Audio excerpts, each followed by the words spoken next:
So here is another missing persons case after I don't know how long since the last video I've done on one of these. Henrietta Geck Cruz Avila went missing on August 10th, 1960 from Long Beach, California. At least this is what it says on NamUs. At the time of her disappearance, she was 17 years old, 5 feet tall, and 100 pounds. She was Hispanic Latino, with brown hair and brown eyes. She had a measles scar or scars between both eyebrows. She's also known as having had a gold chain and a wedding band or bands. Nothing else is listed about her case on NamUs. She has 4 exclusions to her case, and her NamUs profile was created on June 9th, 2016. On the Charlie Project, information is a little bit different, and it states that Henrietta's birthday is listed as October 10th, 1942. On here, it talks about the story a little bit more of how she went missing, where on the Charlie Project it says that the story goes that Henrietta was last seen in Santa Ana, California, in the summer of 1960. She dropped out of Santa Ana High School sometime in the past and had taken a job at a store. In the spring of 1960, she met 24-year-old Merle Avila. They married a month later and lived in Santa Ana, where Henrietta's family also lived. 3 months into marriage, according to her husband Merle, Henrietta packed her things and left him. She didn't get in touch with her family, and her father reported her missing on August 1st, 1960. Merle stated that he saw his estranged wife in a park in Long Beach, California on August 20th, and that this is the last time anyone claimed to have saw her. On August 27th, Henrietta's parents got a collect call from San Francisco, California, from someone who gave the name Henrietta Cruz.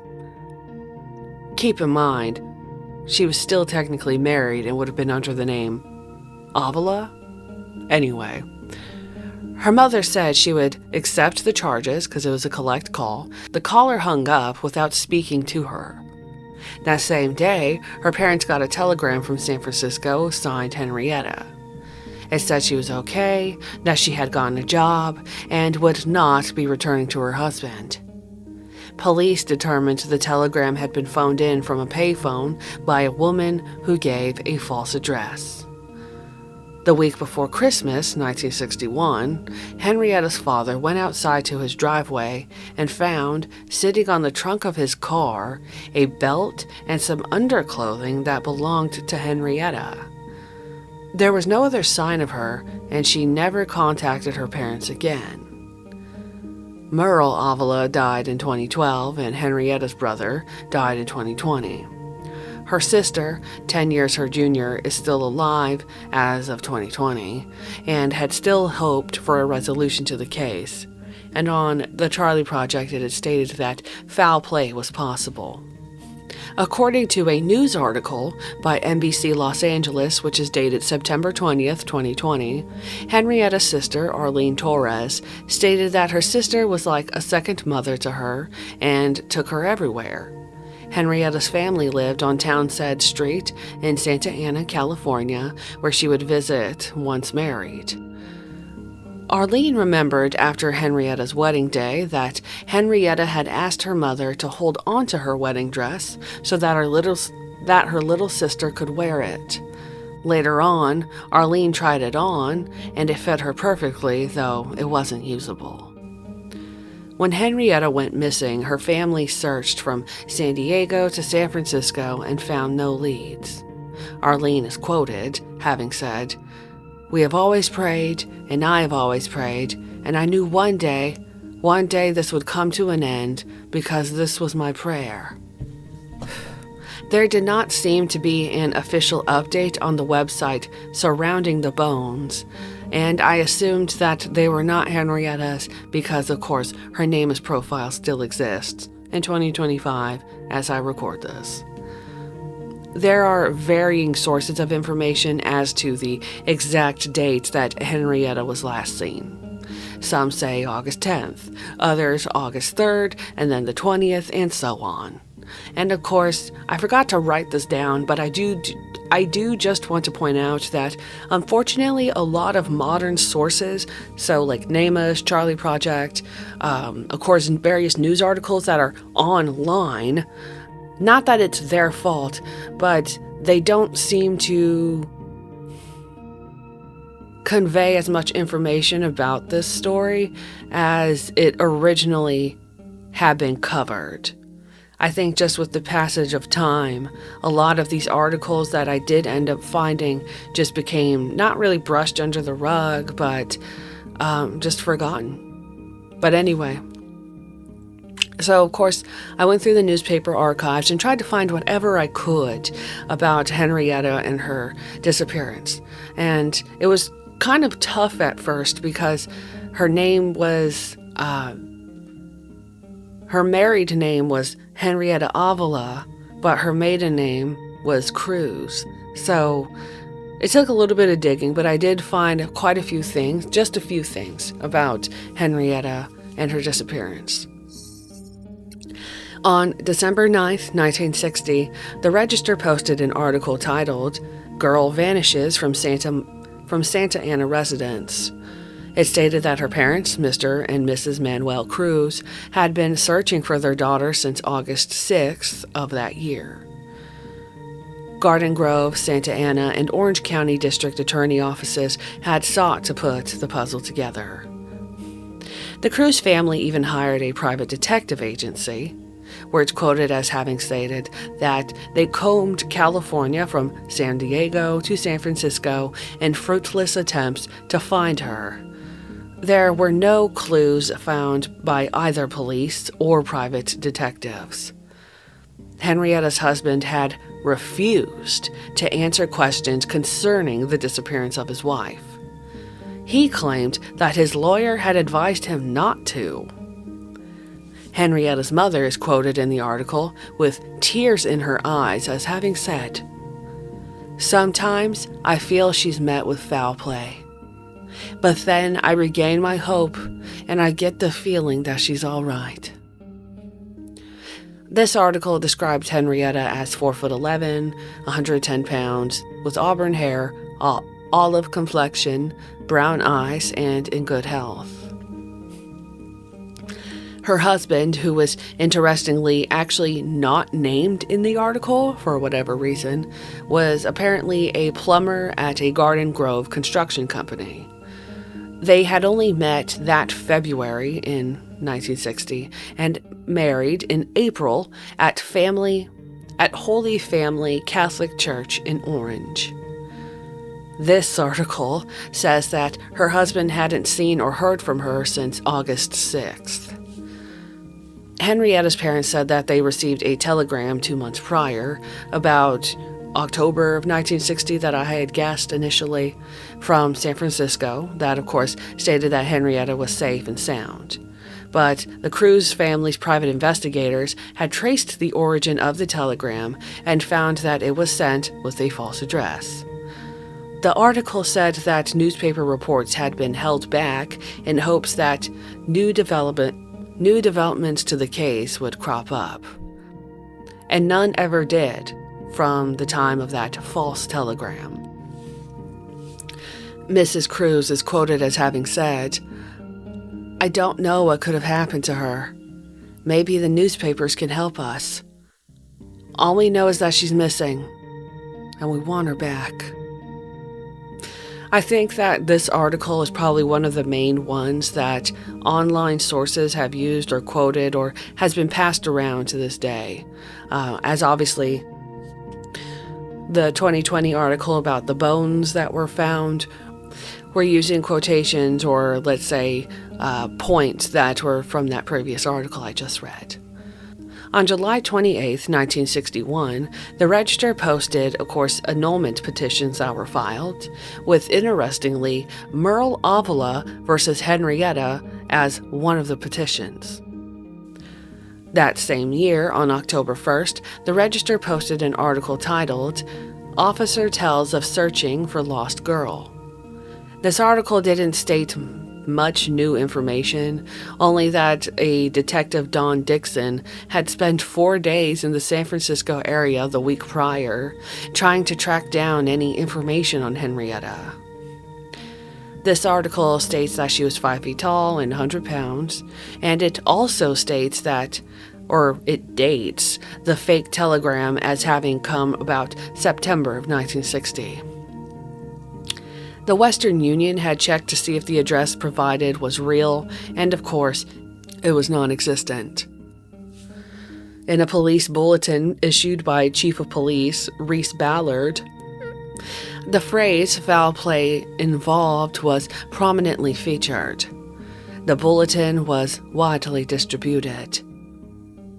Especially noted was how Henrietta had a very close relationship to her parents before she married, and it was regarded as unlikely that she would cut off all communication with them. On November 2nd, 1961, the Register posted a notice about a $500 reward for any sort of information that led to the finding of Henrietta.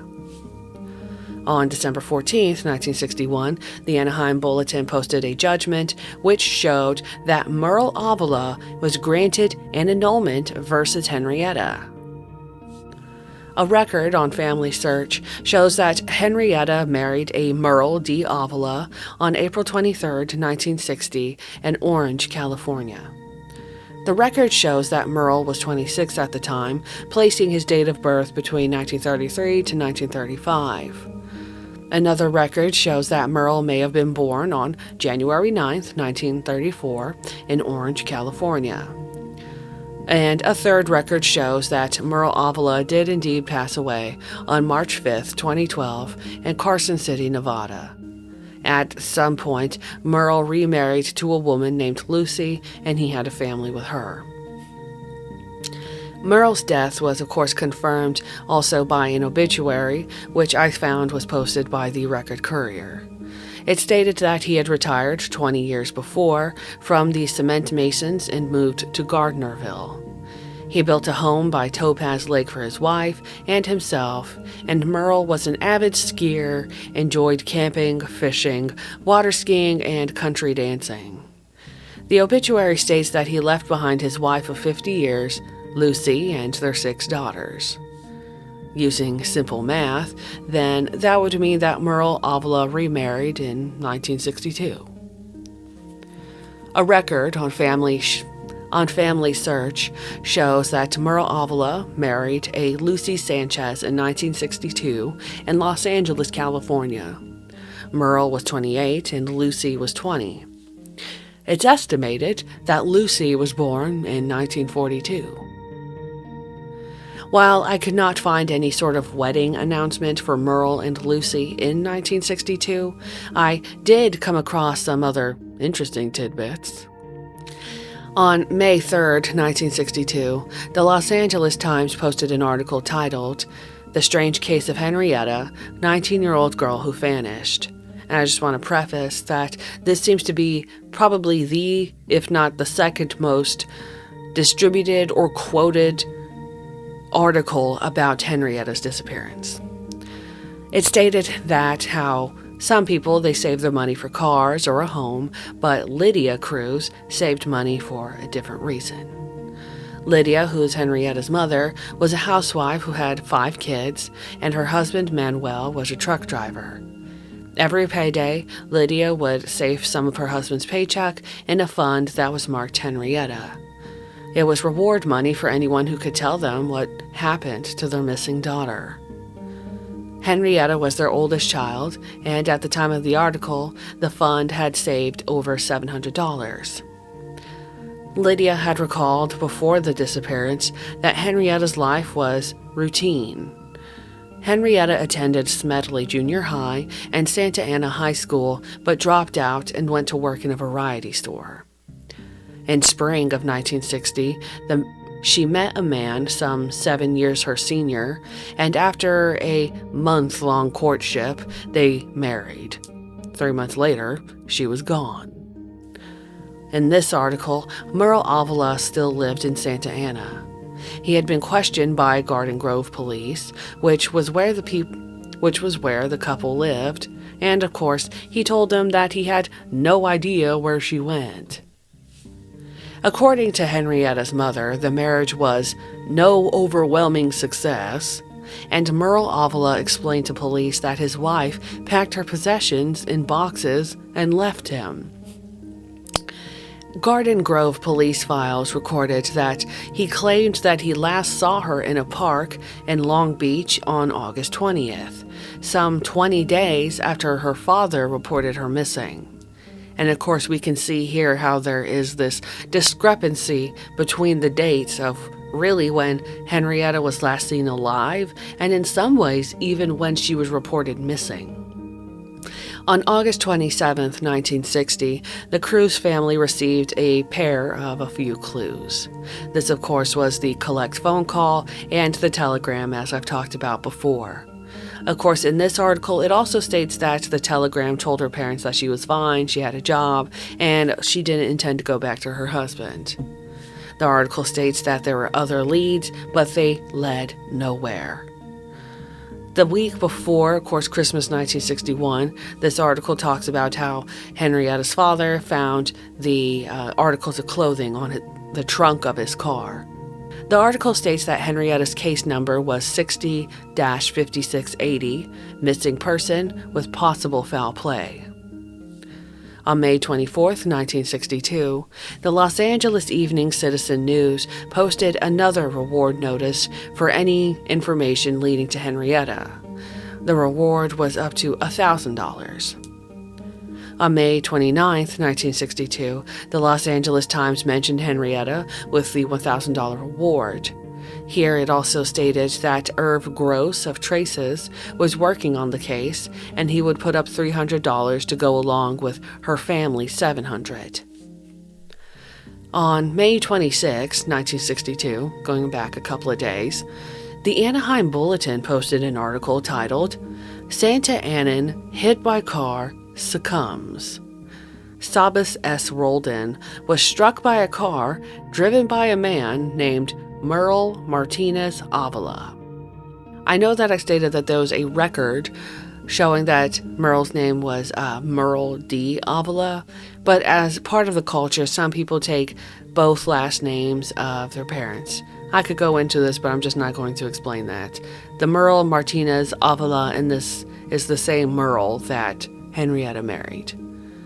So, Sabas Roldan and a friend had reportedly bolted across the street in the middle of the block, and the driver, as stated in this article, told police he did not see the victim until the car struck him.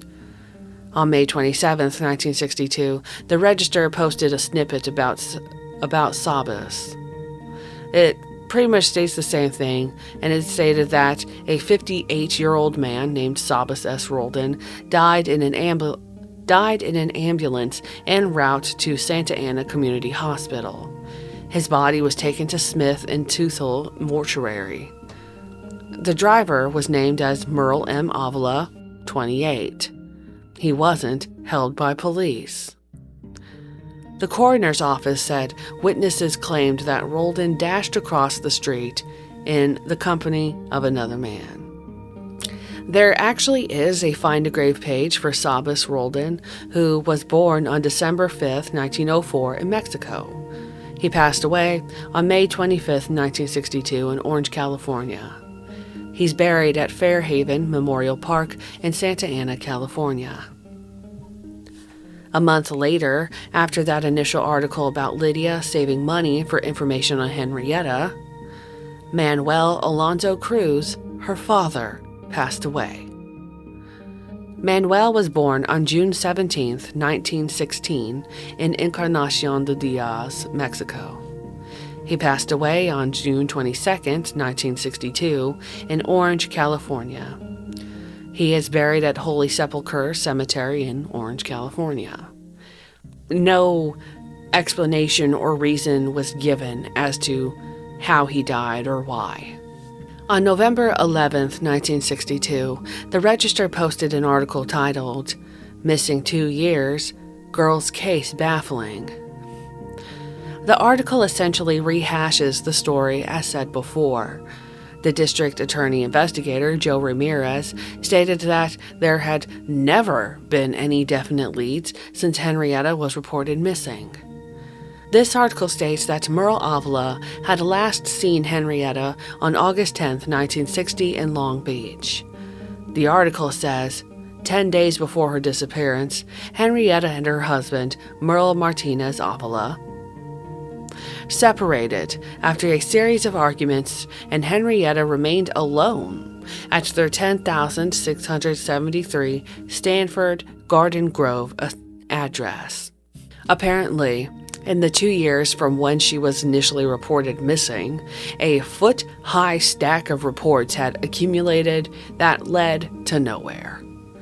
The fake telegram is dated in this article as having been received or sent on September 1st, 1960. This article also states that potential leads took investigators to the Bay Area, San Jose, Tucson, and Tijuana. In each case, there were no results. I have no idea whatsoever what any other potential leads were or for. None of the speculation was ever mentioned in the articles. Either way, though, they led to nowhere. This article also claims, very interestingly, that a doctor confirmed that Henrietta was subject to epileptic seizures. It ends with a quote from her mother, stating, "I'm worried about my daughter. I don't know what to do. Can you help? I'll never lose hope." I question why the epileptic seizures was not mentioned before, but it wasn't until 2 years into she was missing that this was ever even brought up. I find that to be very strange. On November 16, 1962, the Anaheim Bulletin posted a reward notice that was up to $1,200 at this point. And the Register posted a bulletin just the same, around the same time, same day. That said, I couldn't find any more articles on Merle, Henrietta, or anyone else post the 60s. There aren't any more leads beyond this point about Henrietta and her missing persons case. Henrietta's mother has since passed away. Lydia Eulalia Geck Cruz was born on February 10, 1923, in Anthony, New Mexico. She passed away on October 3, 2003, in Riverside, California. She's buried at Crestlawn Memorial Park in Riverside, California. As for the bones that were found close to the old Cruz home, an article from the Orange County Register confirmed that they were not Henrietta's. Dated September 21st, 2020, the remains were determined to be of Native American descent. The bones have been found 6 feet underground while digging a trench. A rib cage, arm, and leg bones were among those unearthed, and the Orange County coroner's officials and an archaeologist had confirmed that they belonged to a human, at least. Though determined indigenous, it was actually unknown if the remains were male or female, unlike what the other article said. So unfortunately, whoever wrote that other article, I feel bad because it seems to have gotten some of her Henrietta surviving family members false hope. I don't know if there was ever any article that gauged the reaction from her family about that. Beyond that, there is little else known about this case. I have my own speculations, though. I find Merle Avila to be extremely suspect, for one. I mean, first of all, if Henrietta left him after packing up her stuff, and as one article said, in boxes, how did she take it? Did she have a car? Did they have 2 cars? Did she take one and he kept another? Did she actually even know how to drive? I think that's a good question, too. Did anyone seem to care that Merle ran over a guy? Now, looking up more information about this case, I like to pull information from wherever I can, and I came across the blog, a blog post about Henrietta on the blog called Whereabouts Still Unknown. And they had some very good questions that I also agreed with, where they had pointed out that during this time period, families only had one car. So if Henrietta left him, then how? If they had a car, obviously he kept it, because later on he ran over somebody, killing them. The blog also asks the very good question, where would she go, if not back to her parents? And I have to ask that as well. I mean, what even would have been a likely story, considering the fact that Henrietta's family were within distance to them? I mean, San Francisco just didn't make any sense. Of course, unless it was a cover-up. It seems clear to me that the telegrams and collect calls were all fake, without a shadow of a doubt. Did anyone ever ask Merle? I wonder, did anyone ever ask Merle if he got any telegrams or collect calls that were from Henrietta? I mean, it seems pretty odd that if she were still alive, she'd not prove that fact to him, or seemingly not to do anything to say that she wasn't dead. But not coming back to him, especially after the reward notices posted in the papers, just seems odd, don't you think? I find it interesting that Merle filed for an annulment. Annulment, especially. Granted, back then that was a lot more popular. You don't really hear about people having marriages annulled anymore, but even still, between divorce and annulment, he chose annulment, first of all, which essentially was saying that they were never even really married. Technically, I guess you could say. I also find it interesting that he remarried not even a year after the annulment went through. Did Merle set up those calls and telegrams? And who was the woman that was on the phone then? Was it someone that he knew? If Henrietta was still alive, why would she have left her underwear at the house of her parents, instead of coming in like a normal human being? The fact that it was pieces of her clothing tells me that not only was that very likely Merle, but that he still had her things somewhere a year after her disappearance, and was even taunting her parents about it. While it seemed like a clue to throw them off, it also comes off as a taunt or a trophy to me, at least, too. And if it wasn't Merle doing this, whoever it was incredibly cruel. I decided to end up looking more into the history of Merle Avila, especially after coming across that Whereabouts Unknown blog post, because they had pointed out how he had gotten into some trouble in the past before ever even meeting Henrietta. Just going in chronological order, or at least the best that I could with the articles that I found, we go back to the 50s. So starting on January 25th, 1952, the Register posted an article titled Autos Collide. It stated that a Merle M. Avila, who was 18 years old, collided with an Edwin C. Dickman, causing minor damage to both vehicles. A record shows that Merle Avila married a Frances Gonzalez Arganda on January 31st, 1952, in Orange, California. April 19th, 1952, the Register posted an article titled Arraignment Deferred.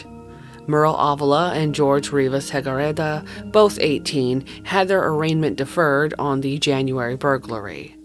By the way, I couldn't find an article about the burglary that they had committed at the beginning of 1952, but they had burglarized someplace, a golf park. Attorney George Chula said that he was attempting to get the burglary charges against them transferred to juvenile court, especially I think because of the fact that they had just so recently, freshly turned 18. April 26, 1952, the Register posted that Merle Avila and George Henrietta had their arraignment delayed for the January burglary charges. Then, on May 10, 1952, the Anaheim Bulletin posted that because they are just 18 years of age, the court remanded to juvenile court the cases of course, Merle and George, who were jointly accused of burglary on what was dated as January 22nd of that year of the Willow Wick Golf Club. On May 11, 1952, the Register posted that Merle Avila and George Regaretta, they messed up his last name, I suppose, was demanded to juvenile court for the Willow Wick Club burglary of January 22nd. There were apparently several other younger boys that were involved who, in this article, were already in juvenile court. On May 13, 1952, the Press Telegram posted that Merle Avila, Raymond F. Rodriguez, and George Henrietta were charged with the burglary of Willow Wick Golf Course in Santa Ana. On May 14, 1952, the Register posted, "Local man held." It said that 2 Santa Ana men were arrested by police on warrants issued by Newport Beach Township Court, charging them with auto theft. Merle Avila and George R. Henrietta were turned over to Newport Beach Police. On May 30th, 1952, the Register mentioned Merle Avila, stating that he failed to show up to arraignment on companion charges of kidnap and auto theft in connection with the abduction of 2 young Huntington Beach women in their own car. A $1,500 bail was ordered forfeited with a bench warrant issued.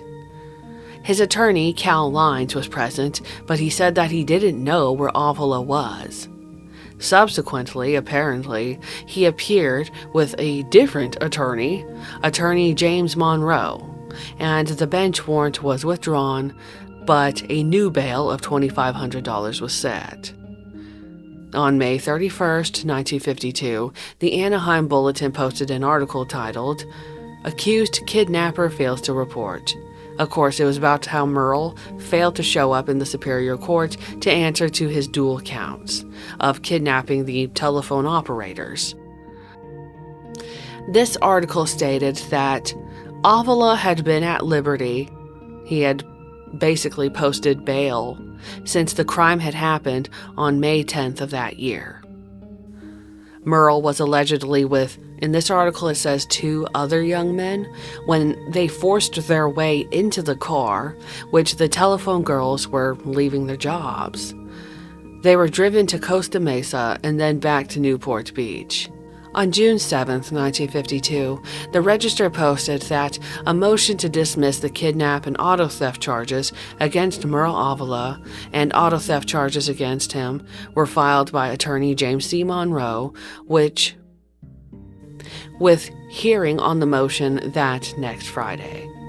Avila and another, who had been freed, were alleged to have abducted, of course, the 2 Huntington Beach girls, with Avila accused of making advances to one of them unsuccessfully.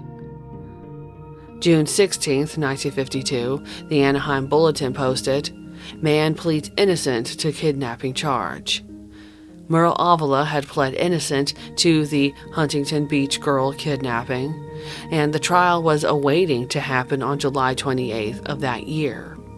He lost a fight for dismissal of the felon charges against him. It also states that Avila was accused with 2 other young men of forcing their way into a car that this article says contained 4 young women telephone operators that were leaving the Newport Exchange after their work. Avila and a companion allegedly drove 2 of the young women to Costa Mesa and allegedly attempted to molest them. His companion was sent to juvenile court. The other 2 youths with him at the time were dismissed.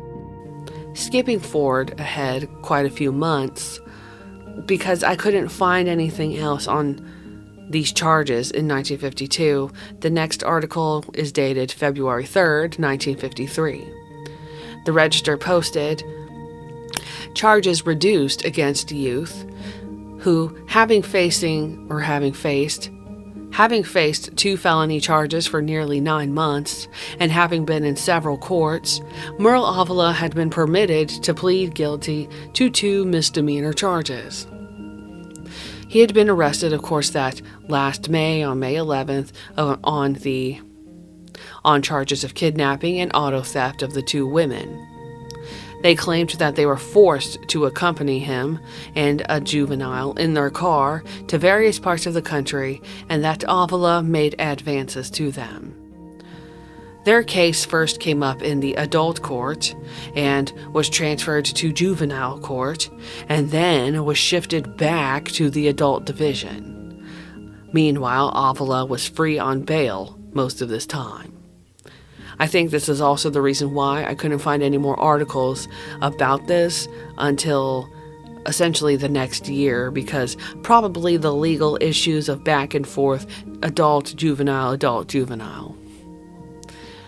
Avila was permitted to plead guilty to the misdemeanor charges of assault and auto theft, joyriding, after Deputy District Attorney James C. Monroe had filed application for probation and said that the youth was attempting to get into military service.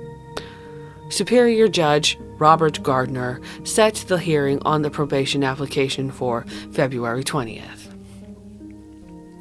On February 22nd, 1953, the Register posted that Merle Avila, convicted of simple assault and misdemeanor auto theft, had a probation hearing coming up. On February 28, 1953, the Register posted that Merle Avila had admitted to simple assault and misdemeanor auto theft. Attorney James C. Monroe urged that the youth be freed so that he could enter military service, and the court ruled that, for that reason, he would not put Avila on probation. Skipping forward to January 2nd, 1953, the Tribune posted, "Warrant for Soldier." It stated that Merle Avila, who was 19, a Camp Robert soldier whose rank was not known at the time, was arrested by Deputy Sheriff Hugo Leachy and Constable Harry B. Call the day before, and booked in the county jail on a rape charge. The arrest was made on an Anaheim Municipal Court warrant, and Avila's home was listed as having been in Santa Ana. On June 11, 1953, the Anaheim Bulletin posted, "AWOL soldier held for rape of girl." The article said that 19-year-old AWOL soldier from Fort Ord, himself the father of 2 small children, I don't know where that comes from, by the way, but was held for action of the Superior Court by Judge John Shea of the Anaheim Fullerton Municipal Court on charges of raping a 13-year-old girl from Santa Ana.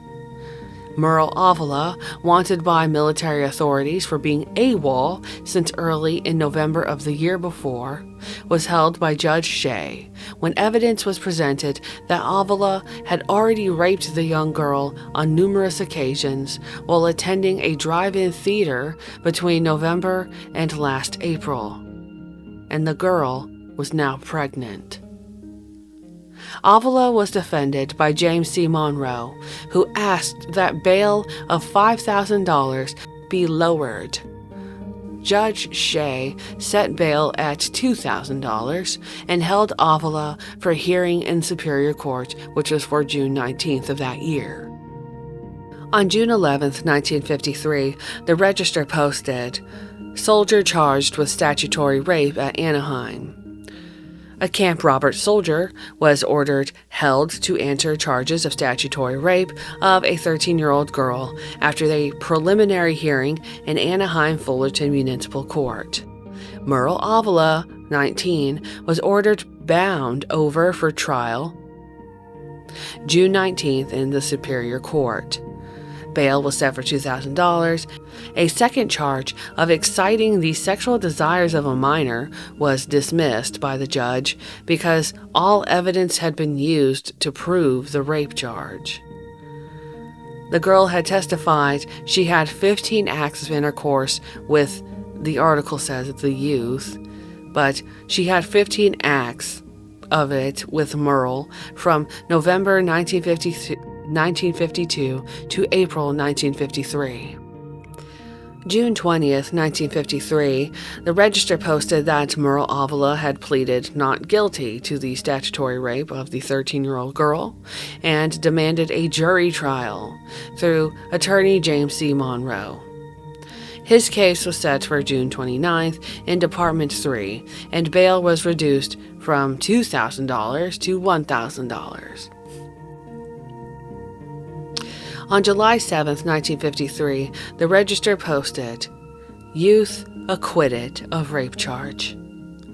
Deliberating only 37 minutes, the jury found Private Merle Avila not guilty of statutory rape of a 13-year-old girl. The 19-year-old Avila denied that he had had relations with the young, expectant mother, although she claimed he had been with her a number of times. The case was tried rapidly. Selection of the jury, presentation of evidence, and arguments were all completed in one day. James Monroe, who was Avila's lawyer, made much of the fact that there was uncertainty as to the dates of the alleged acts. In the preliminary hearing, the girl had said that Avila's last offense was about 2 weeks before April 17th, and the original charge had been that the offense was on or about April 1st. During the trial, she had said it was 5 or 6 days after Easter. And so, Deputy District Attorney Robert Whitson then amended the petition to set the date to April 10th. Superior Judge Robert Gardner submitted the case to the jury at 4:08 p.m., and Foreman Joseph C. Johnson returned the verdict at 4:45 p.m. July 7th, 1953, the Anaheim Bulletin posted, "Army Private freed on charge of rape." Army Private Merle Avila was acquitted of rape of a 13-year-old, who was now an expectant mother. The Superior Court only deliberated 37 minutes on the charges, of which Avila denied. How she said that they had been intimate multiple times. The jury's vote of acquittal apparently followed a defense point that the prosecution was uncertain as to when the alleged rape of the teenager occurred. The original charge was that the rape was on, of course, April 1st, but then it was changed to April 10th. And apparently that was their contention to have him acquitted. And so the jury freed Merle Avila. The jury was composed of 8 men and 4 women. On December 13th, 1953, the Register posted that Merle Avila's wife, Frances, joined the military and was sent up to Fort Richardson, Alaska, which is where he was at. It says that Merle had joined the Army in April and took basic training at Camp Roberts. On December 20th, 1953, the Los Angeles Times posted that Merle Avila was serving with the 196th Regimental Combat Team at Fort Ridge, Alaska. And then later on, January 14th, 1954, the Press Telegram pretty much says the same thing, where Merle's wife was also sent up to the same place at Fort Ridge. On May 7th, 1956, the Register posted that Merle Avila, who was an Army sergeant by this time, had graduated from the 53rd Infantry Regiment's non-commissioned officer school at Fort Ridge, Alaska, to where he became, as many people will call colloquially, an NCO. Merle had entered the Army in April 1953 and arrived in Alaska that following November. And Avila is stated to have graduated from Francis E. Willard High School in 1951. On March 13, 1957, the Register posted that Merle Avila graduated from a rifle marksmanship training course at the infantry school in Fort Benning, Georgia. On April 8, 1958, the Register posted that Merle Avila with his fellow 4th Infantry Division soldiers were training to exercise for what was called Indian River, a giant maneuver to be held near Yakima, or Yakima, however you want to call it, but I say, anyway, a giant maneuver to be held near Yakima, Washington in May. Indian River was to be apparently a 16,000-man war fought over 270,000 acres of Cascade foothills at the Yakima Training Center from May 6th to the 20th. Merle was assigned as a squad leader. The article shows that he was still married to Frances at this time. Another record shows that Merle Avila married a Betty A. Doolittle in Kootenai, Idaho, on April 19, 1958. This also seems to be corroborated by the Coeur d'Alene Press that Merle Avila had, of course, remarried to a woman named Betty A. Doolittle. The article states that Merle was 24 and Betty was 19. On December 3, 1958, the Anaheim Bulletin posted an article that Merle had recently participated in Exercise Rocky Shoals, which was a joint Army-Navy maneuver that was held on the California coast. It says that Avila was regularly assigned as a team leader in the infantry's Company D at Fort Lewis, Washington. And beyond that, though, I couldn't find really anything else. I couldn't find any divorce records for Merle's previous marriages, which, in a strange way, or maybe not so strange, reminded me of Donald Lee Lazier, if you're familiar with that one.